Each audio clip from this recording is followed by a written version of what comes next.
Vous êtes sur Medi 1, merci de nous rester fidèles et soyez bienvenus dans ce nouveau numéro de Croissance Verte. La Foire internationale de l'agriculture et des ressources animales, communément appelée FIARA, est un événement majeur dans le domaine de l'agriculture et de l'élevage au Sénégal. Elle a lieu tous les 2 ans à Dakar. C'est une plateforme unique pour les entreprises, les agriculteurs, les investisseurs et les décideurs politiques pour promouvoir les pratiques agricoles durables, partager les connaissances et explorer les opportunités de marché. L'équipe de Croissance Verte s'est rendue à la 23e édition de ce grand rassemblement de l'industrie agricole et animale de l'Afrique de l'Ouest. Vous aurez le compte-rendu de cette visite dans un instant dans notre reportage. Et pour parler de l'importance et de l'impact de cet événement dans le secteur agricole et animal continental, nous sommes avec Alassane Diagne, consultant en éducation et gestion environnementale. C'est un plaisir de vous recevoir à nouveau sur ce plateau, monsieur Diagne. Oui, plaisir partagé et je profite de l'occasion pour souhaiter donc un bon début de Ramadan à l'ensemble donc des téléspectateurs et à toute la Oumma islamique. Merci Monsieur Diagne, merci également d'avoir accepté notre invitation. Maintenant, place à notre reportage, direction le Centre international du commerce extérieur du Sénégal avec Marema Diop et Sanoussi Sané. Dakar, au Centre international du commerce extérieur du Sénégal, CICES, se tient la 23e édition de la Foire internationale de l'agriculture et des ressources animales FIARA.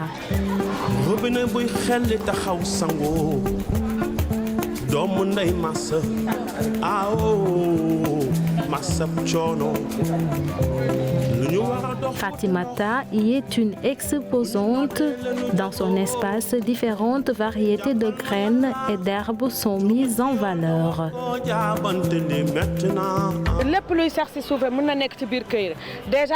Le micro-jardinage est très vaste. Le produire à la maison, que ce soit des légumes, des épices et parfois même les fruits, c'est très important. Elle est passionnée de micro-jardinage et fait aussi la promotion de l'agriculture à domicile. À travers des pots de plantes, des bacs de terrasse, Fatimata tente de développer les meilleures techniques. Moi, je fais la promotion de la culture bio. J'appelle les femmes à éviter les produits chimiques, surtout les bouillons, car j'estime qu'on doit favoriser les épices qu'on peut cultiver à la maison avec les herbes. C'est très bon pour la santé. Mon combat quotidien est que chaque femme ait son jardin à la maison.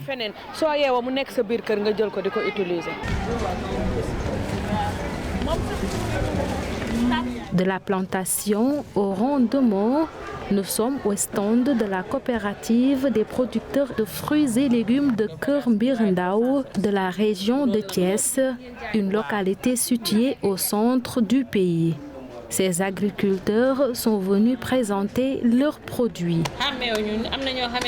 Il s'agit pour la coopérative de valoriser le consommé local.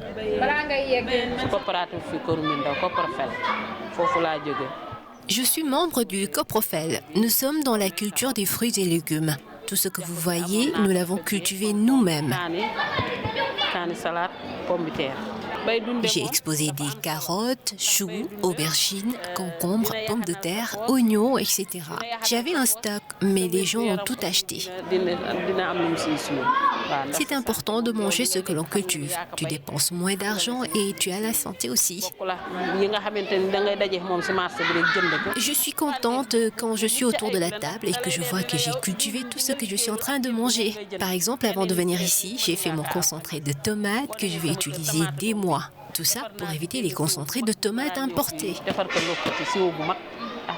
On doit avoir ces techniques pour assurer notre souveraineté.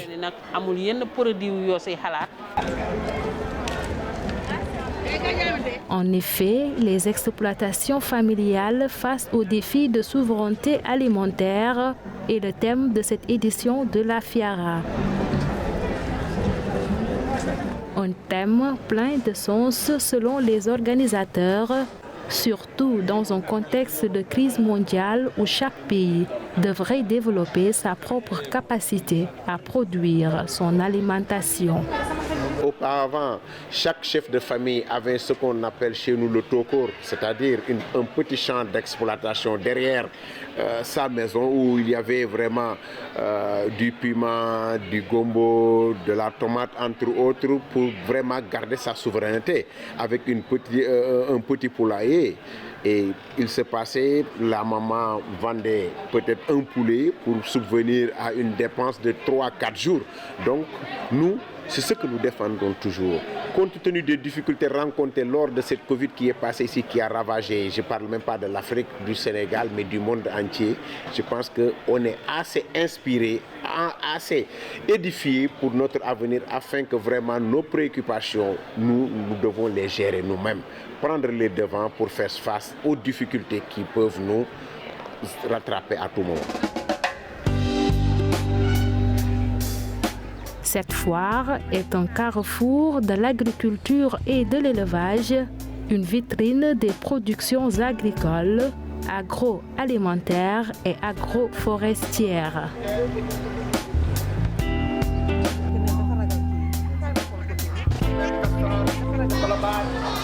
Bienvenue au chapiteau des animaux.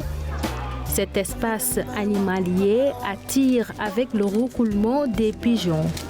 Un vrai plaisir des yeux, la beauté des gros couronnés, les autruches imposantes, les belles races de vaches et de moutons captent l'attention du visiteur.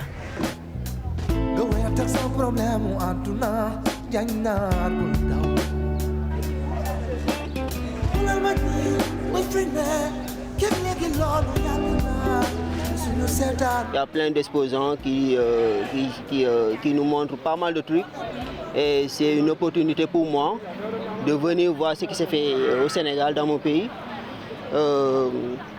C'est ça en gros, c'est ce qui m'a motivé. Je suis dans le milieu, c'est ça. Énormément de choses. Déjà, je peux avoir pas mal de contacts sur ce. Je peux aussi me faire pas mal d'idées, de projets que je pourrais peut-être exploiter demain. Et tout ça me motive en fait à venir dans ces genres d'événements.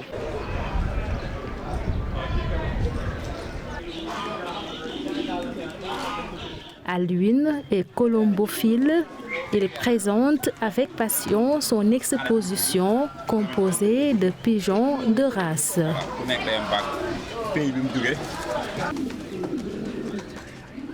Pour ce grand éleveur de pigeons, la Fiara est une opportunité pour étaler son savoir-faire.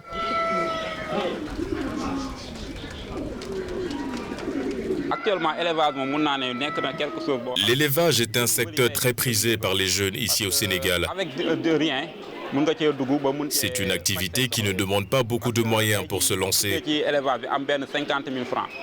Par exemple, avec seulement 50 000 francs CFA, tu peux acheter ta paire de pigeons et en 2 mois, ils se reproduisent. Et tu pourras les revendre sans difficulté du coup. Et c'est vraiment très rentable. Oui, cet événement est une sorte de vitrine pour nous. J'arrive à avoir des contacts qui peuvent me servir dans le futur. Je rencontre aussi des jeunes avec qui je partage mon expérience et j'avoue que c'est vraiment très enrichissant.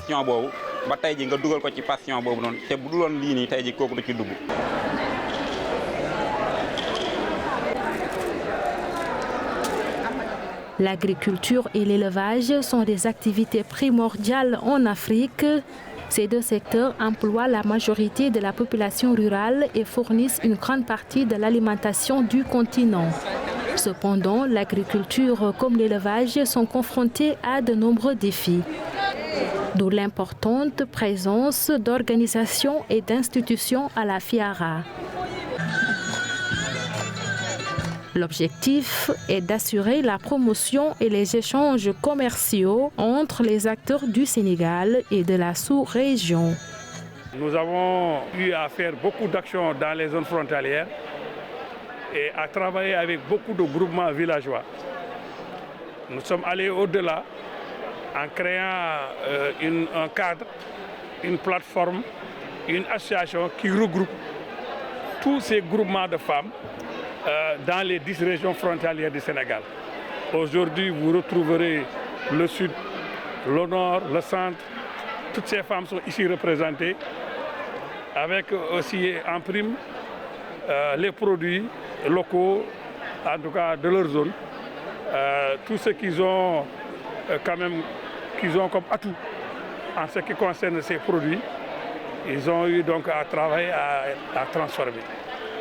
Et c'est avec aussi la participation du PUMA qui est d'abord allé vers la formation, qui a aidé à l'acquisition des matériels, parce que nous formons en donnant le matériel. Nous ne formons pas pour donner des attestations et partir. La formation va avec quand même le matériel nécessaire pour permettre le lendemain du départ des formateurs que le groupement continue de faire le travail qu'on attend d'eux, et c'est ce qui se passe et nous suivons tout ce travail-là. Nous organisons la 23e édition de la FIARA afin de créer un cadre de commercialisation, un cadre d'échange et de contact pour les organisations de producteurs du Sénégal, de la sous-région, et faire de Dakar le carrefour de l'agriculture ouest-africaine. En tant que rural, toujours, ils ont des limites, mais grâce aux partenaires de développement, grâce aux ONG, ils ont trouvé vraiment les moyens d'être au rendez-vous, du donner et du recevoir du monde rural. Au-delà, l'État du Sénégal a mis en place des politiques visant à promouvoir une agriculture et un élevage durable, ainsi que des programmes d'investissement adéquats pour accompagner les deux secteurs. Les problèmes soulevés, c'est labellisation avec des codes FRA et des codes barres, l'autorisation FRA et des codes barres. Ça aussi, nous sommes en train de travailler avec le ministère du Commerce pour régler ces soucis qui concernent quand même certains producteurs. Mais je pense qu'on va bientôt les résoudre. L'essentiel, c'est de mieux présenter nos produits, et que je vois que maintenant les produits sont bien présentés. Ce qui reste maintenant à faire, c'est de les encadrer pour régler ces soucis. Et aussi, l'État a fait beaucoup de choses dans le cadre du financement de leur projet. Ça aussi, je pense qu'ils n'ont plus vraiment ces soucis d'accompagnement financier. À la Foire internationale de l'agriculture et des ressources animales, il y a aussi de quoi régaler les enfants.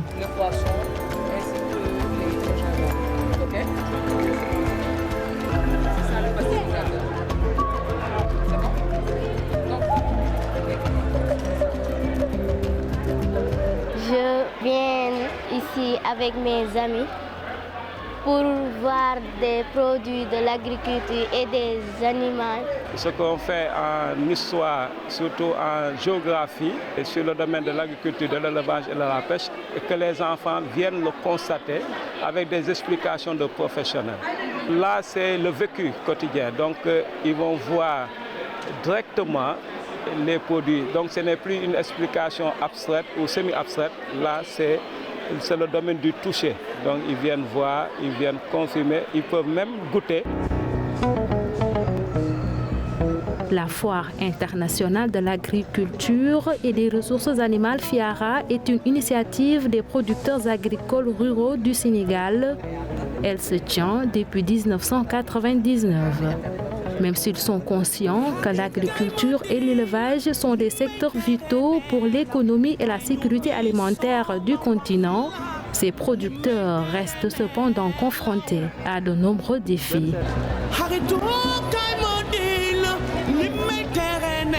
Aujourd'hui, la FIARA contribue à améliorer la vie des agriculteurs et des éleveurs africains, ainsi que de la population en général. Retour sur le plateau de Croissance Verte après cette belle immersion au cœur de la FIARA à Dakar. Monsieur Diane, quel est l'impact économique de la FIARA sur le secteur agricole et de l'élevage au Sénégal? La FIARA, c'est un rendez-vous qui est très très important pour tous les acteurs donc, de l'agriculture et aussi donc, de l'élevage au Sénégal. Et ce qu'il y a, c'est que toutes les innovations, il y a aussi donc, les développements, il y a aussi donc, beaucoup d'actions que les agriculteurs donc, font, les éleveurs aussi, parce qu'aujourd'hui on se rend compte que par rapport au secteur de l'élevage, les races de moutons sont véritablement très très bien donc, améliorées. Donc les moutons sont de très beaux moutons. Aujourd'hui, on a la possibilité véritablement de faire essaimer beaucoup de personnes autour de ce secteur. Et si on voit donc des fermes de qualité où les animaux sont traités pratiquement, je vais dire, même mieux que les humains, ça veut dire que ce secteur est un secteur porteur. Et la FIARA, c'est un rendez-vous.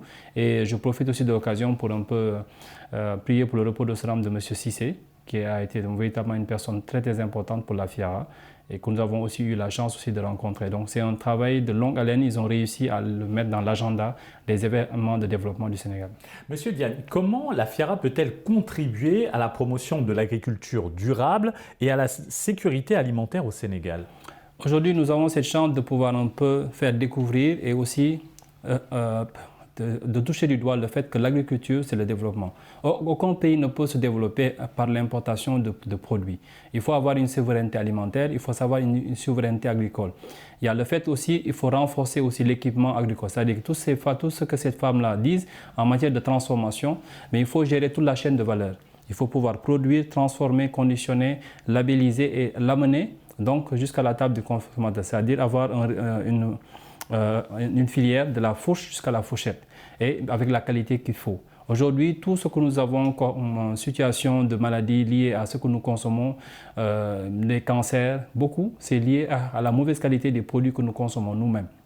Aujourd'hui, si on a la chance de pouvoir transformer ces produits, de pouvoir les conditionner sur place, de pouvoir avoir une chaîne donc, de distribution, parce qu'aujourd'hui, c'est ça qui se passe. Nous avons véritablement des faiblesses. Et un programme, par exemple, comme le PUMA, qui a aussi donc, montré un peu ses réalisations, de pouvoir fédérer beaucoup d'organisations pour pouvoir désenclaver beaucoup de territoires et donc terroirs où il y a donc des spécialités. Aujourd'hui, si nous arrivons à développer donc, ces deux secteurs, agriculture et élevage, nous pouvons arriver à une souveraineté donc, déjà alimentaire. Nous pouvons créer des pôles véritablement où ce sont par exemple des cultures de spécialité. Et aussi, certaines cultures aussi sont perdues. C'est-à-dire que, parce qu'il n'y a pas de conditionnement. On n'a pas de chambre froide, on ne peut pas conserver beaucoup de quantité de produits. Je peux donner le cas sur l'oignon, donc qui peut rapidement pourrir sur place. Et aujourd'hui, les techniques de conservation, on peut même avoir de l'oignon surgelé, comme la pomme de terre aussi sont surgelées. Ça veut dire aujourd'hui, il faut aussi les aider à avoir accès à des solutions de renforcement de la productivité, mais aussi avoir accès à tout ce qui est outils et logistique pour faire la transformation. Pour aller de la fourche à la fourchette et renforcer le développement, l'investissement est nécessaire. Alors, quelles sont les opportunités d'affaires et d'investissement offertes par la FIARA aux acteurs du secteur agricole et de l'élevage? Je pense que déjà, ils ont réussi à identifier les terroirs et les territoires. Donc, le fait d'avoir fait ce travail de cartographie est déjà quelque chose de salutaire. Maintenant, selon les zones donc, culturelles, il y a donc des spécialités. Aujourd'hui, on peut voir tout ce qui peut se faire dans la zone du Nord en matière de production, parce qu'il y a donc l'avantage du fleuve. Dans les zones où il n'y a pas donc, de l'eau, il y a tout ce qui est système d'irrigation avec le goutte à goutte et tout cela. Donc aujourd'hui, il faut essayer d'avoir une sorte de cartographie, qu'on puisse aussi avoir des ponts de convergence. C'est-à-dire certains produits qui viennent par exemple du sud. La noix de cajou par exemple, je donne cet exemple, on prend toujours la noix. Mais le fruit en tant que même la pulpe, aujourd'hui il y a une seule entité qui en fait du jus. On peut aussi donc l'utiliser, on fait donc en fines lamelles et on le cuisine. Si vous le mangez, c'est comme si vous mangez de la viande. Donc ça veut dire qu'un fruit a véritablement beaucoup d'applications. Donc on peut travailler sur toute une chaîne. La mangue aujourd'hui, elle est très bien maîtrisée. Donc ça veut dire qu'on a la possibilité de développer des filières. Le citron, aujourd'hui les gens le font en concentré, en sirop. Si vous voyez aussi les compotes pour les bébés, on a des fruits qui ont pratiquement disparu, mais on les mélange aujourd'hui avec la patate, donc le moringa et autres. Donc ça veut dire aujourd'hui on a la possibilité, et il y a beaucoup d'initiatives, il y a beaucoup d'entrepreneurs qui sont mis dans ce secteur de l'agro-industrie maintenant et qui donnent des produits de qualité et qui se mettent aussi en réseau pour organiser des points donc, de distribution, aussi bien des points fixes, ça veut dire des magasins, mais aussi des points de distribution avec donc, tout ce qui est digital. À ce moment, vous parlez du renouvellement du secteur agroalimentaire et particulièrement de l'innovation. Selon vous, quelle est aussi la contribution de la FIARA dans l'innovation technologique dans le secteur agricole et de l'élevage? C'est un point de rencontre. On peut être dans son coin, avoir fait un temps de travail, d'amélioration, ou bien on a fait une découverte. C'est un moment de partage. Ça veut dire que ceux qui sont ces acteurs-là de l'agriculture, qui sont dans le secteur de la transformation, qui sont aussi dans le secteur de l'élevage, la pisciculture, donc tout cela. Aujourd'hui, il y a vraiment donc, cette opportunité que les gens puissent travailler en réseau, puissent se connaître, puissent s'enrichir, puissent aussi donc, discuter et partager des expériences, donc des bonnes pratiques agricoles, et aussi donc, dans le domaine de l'élevage. Aujourd'hui, le Sénégal a fait un travail énorme. Ça veut dire qu'en matière d'amélioration de races, que ce soit donc pour le mouton, pour donc, les bœufs et autres, il y a aussi des espèces exotiques comme l'Autriche. Donc ça veut dire qu'aujourd'hui, il y a véritablement une grande ouverture. Ce secteur-là, bien on peut dire ces deux secteurs, l'élevage et pêche, sont les piliers pour le développement du Sénégal. Aujourd'hui, il y a toutes ces carences alimentaires. Aujourd'hui, c'est un paradoxe. Le lait, par exemple, le lait produit au Sénégal n'est pas transformé à 100%. On peut traire la vache aujourd'hui, le soir, on lui donne ce qu'on a trait donc de la vache le soir à boire. Ça, c'est des paradoxes. Ça veut dire qu'on doit arriver à traiter donc, ce que nous avons comme pollution. La chèvrerie, la filière de la chèvrerie, c'est une filière à développer. Parce que la viande de chèvre ne coûte pas plus cher que la viande de mouton ou bien de bœuf, mais développer la chèvrerie avec le fromage de chèvre, ça peut véritablement aider à régler des problèmes de carence alimentaire réels dans beaucoup de localités. Le thème retenu pour la 23e édition de la Foire internationale de l'agriculture et des ressources animales, FIARA, est les exploitations familiales face aux défis de souveraineté alimentaire. Quelle place de pareilles exploitations pour l'atteinte de la souveraineté alimentaire? C'est vraiment un thème très pertinent et je pense aujourd'hui on parle même d'agriculture urbaine. Ça veut dire que vous êtes chez vous, vous avez la possibilité donc d'avoir des tables et de pouvoir faire soit des plantes aromatiques, donc les feuilles de menthe et autres. Vous pouvez faire la tomate, vous pouvez faire des aubergines, donc tout cela. Ça veut dire que ce que vous avez à consommer au quotidien sur une semaine, vous pouvez pratiquement le produire sur votre toit ou bien si vous avez un coin. Il y avait aussi des initiatives, je ne sais pas si aujourd'hui c'est toujours donc, on a continué donc sur cela, c'était les jardins d'école. Et c'était un programme excellent. Ça permettait, comme un peu ce que ces enfants-là viennent voir, ils pouvaient donc voir un peu la germination de la plante, les différentes étapes jusqu'à la récolte. Et ça, ce sont des choses qu'on peut intégrer. Il faut faire en sorte qu'il y ait ces ponts de convergence entre le secteur de l'agriculture, comme ils ont dit, la formation, mais aussi il faut initier les enfants très tôt à l'amour de la terre. Le directeur de la FIARA est longuement revenu dessus pendant notre reportage. Il parlait de l'agriculture familiale. Alors comment davantage promouvoir ce type d'agriculture, que ce soit en milieu urbain ou périurbain? En milieu urbain, je pense qu'il faudrait trouver des mécanismes ou trouver des espaces ou par exemple des espaces intercommunaux pour pouvoir donc travailler ensemble, prendre des espaces où on peut faire. Donc par exemple, à Dakar, il y a beaucoup de points de micro-jardinage. Si c'est en zone rurale, c'est beaucoup plus facile. Et je connais un exploitant agricole, mais il a créé un écosystème sur son espace de terre. Il fait de l'élevage donc de poulets, il fait le mouton, il fait les pigeons, il fait aussi donc les chèvres. Donc tout autour, il a donc le maraîchage aussi, il fait les salades, donc il fait le piment. Et il a créé tout un écosystème. Ça veut dire que sur au moins plus de 6 mois, voilà quelqu'un qui est autonome. Le surplus d'exploitation qu'il a, il le vend. Donc il est autonome et aujourd'hui, même pour les bassins d'arrosage, il fait aussi donc, la pisciculture. Ça veut dire qu'on a la possibilité de créer donc, ces écosystèmes-là. Il y a des programmes donc, de l'État comme les fermes Natangé et autres. Donc aujourd'hui, on doit développer cela. Parce que c'est ça qui permet à ce qu'aujourd'hui, qu'on puisse avoir un certain confort, aussi bien, je vais dire, au plan du bien-être donc alimentaire, mais aussi au plan du bien-être sanitaire. Beaucoup de maladies, on peut les prévenir du fait qu'on a aujourd'hui une bonne qualité donc dans ce que nous mangeons. Justement, en parlant de qualité, quelles sont les mesures à prendre selon vous pour garantir la qualité et la sécurité alimentaire des produits présentés à l'occasion des foires comme la FIARA? Je pense que la première chose, c'est tout ce qui est pesticides, tous les engrais chimiques avec des conséquences véritablement juste dans la chaîne alimentaire. Les cancers aujourd'hui sont récurrents, mais du fait que de ce que nous avons comme produits chimiques qui sont dans les produits transformés, importés ou bien dans le traitement des exploitations ou bien de certaines spéculations agricoles. Aujourd'hui, il faut faire encore une lutte, je vais dire redynamisée par rapport aux pesticides que l'on utilise et aussi donc promouvoir l'agriculture bio. Monsieur Diagne, quel impact social et environnemental de la FIARA sur les communautés locales et les ressources naturelles du Sénégal? C'est véritablement un travail aussi. Vous savez, contrairement je vais dire, en Europe, c'est déjà assez développé. Vous avez des terroirs, on les connaît par exemple sur du vin. Mais ici, on n'a pas ces cultures-là. On ne peut pas dire que telle zone dans le nord, c'est pour telle spéculation agricole.